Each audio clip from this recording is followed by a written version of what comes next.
Hello students, welcome back. This is Dr. Mercado. This is going to be a continuation of the prior lecture over Chapter 5 dealing with unemployment compensation. Okay, this is Accounting 1329, Payroll and Business Tax Accounting. Okay, so by now all of you should have already read the chapter and reviewed all of the resources, so you should be just problem solving. Okay, a reminder, if you have questions, make sure you reach out to me Monday through Friday so I can be able to address your questions in a timely fashion. Okay, I don't guarantee that if you message me or email me or contact me on the weekend, I will respond. Okay, but if you message me during the week, just make sure that you do include the problem that you're working on and your attempted solution so I can be able to provide guidance. Okay, so let's jump into the next problem that we're going to cover today, and that is problem 5-4A. Okay, so this problem states, due to its experience rating, Yanelli Incorporated is required to pay unemployment taxes on its payroll as follows. Now, this is a company that is doing business in different states, okay? So it says, under Pseudo for Massachusetts on taxable payroll of $18,000, the contribution rate is 4%.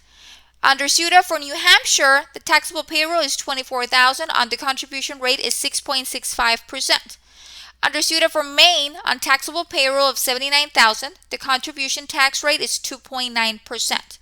Under Pseudo, the taxable payroll is $103,500. So now we are being asked to calculate the Pseudo taxes for each of the three states, Massachusetts, New Hampshire, and Maine, and then your total Pseudo taxes paid on those three states. Okay, so these are very simple. It's just a matter of, identifying what am I going to multiply with what, okay? So you just multiply what's taxable for Pseudo or Pseudo tax purposes times the rate. There's no rocket science here. Very, very easy calculations. Now let's look at Massachusetts. It says that for Massachusetts, the taxable payroll, and they've done all the work for you. They've told you that the taxable payroll is $18,000. I'm going to get my $18,000 and I'm going to multiply it by my rate given of 4%. Okay.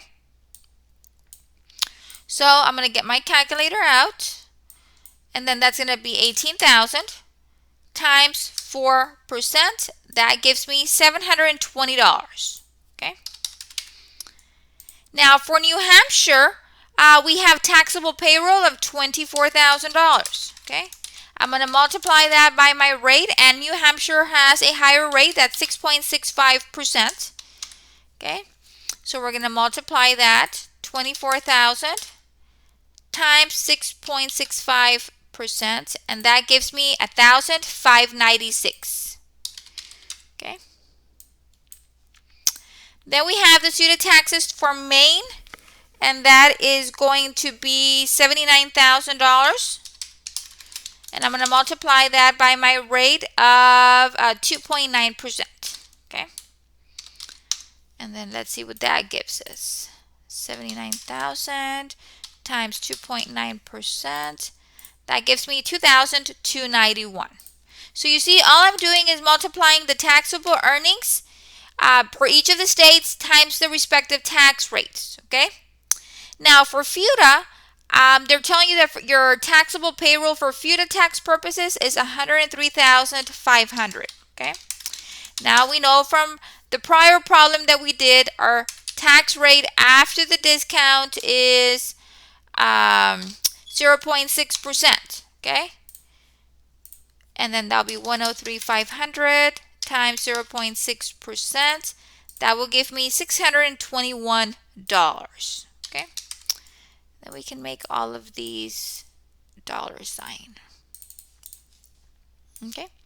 So these are the different taxes, okay, that we're going to be paying for each of the states. For Pseudo, for Massachusetts, New Hampshire, and Maine, we have the respective amounts, and then our Pseudo taxes paid. Okay. Like I said, nothing complicated. It's just a matter of getting your taxable payroll and multiplying it by the rate. Okay.